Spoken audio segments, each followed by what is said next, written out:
James, tell us more then about why Emmanuel Macron's chief of staff is such a key player. Well, he's such a key player because at the end of the day, when he was informed of what had happened, basically Édouard Philippe, at least that's what he says to the MPs, had done his job. He'd informed the presidential palace about what had happened. Then, indeed, it was Mr. Strozza who had a telephone discussion with President Macron, who was at that stage in Australia, and obviously at some stage both of them decided to go with a 15-day suspension, unpaid suspension. That was from the 4th to the 19th of May. The big question mark is, did he actually speak to the president about this issue? Did he make the decision by himself? Why did he make this decision? Why did he not decide to go ahead and have a formal investigation about this matter?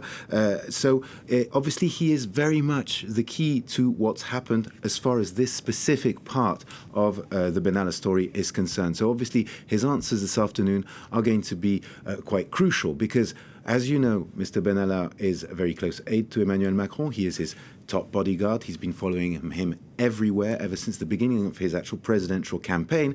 Now, the question is, did the chief of staff decide to act alone and to go with this suspension instead of actually talking to prosecutors, or did this decision come from higher up? And this is what the MPs are going to try and determine this afternoon. And now, James, the million-dollar question, who's going to end up taking the blame for all of this, do you think? Well, obviously, that is the million-dollar question, and I don't really have an answer for you. But the fact of the matter is, the chief of staff could very well be the one. He could be the one who basically loses his job over what has happened. It's difficult to imagine that nothing is going to happen now, apart from Mr. Benalla being placed under formal investigation, and then that will be an ongoing matter.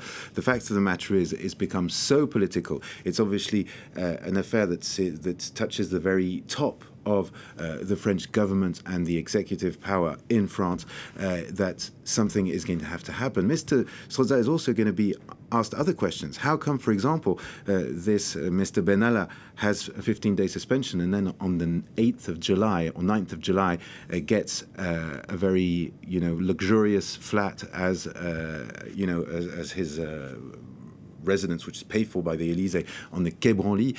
How come he also has a car with a driver? So all this evolution is going to be in question, and it's true that he could be the one to take the fall for what happened.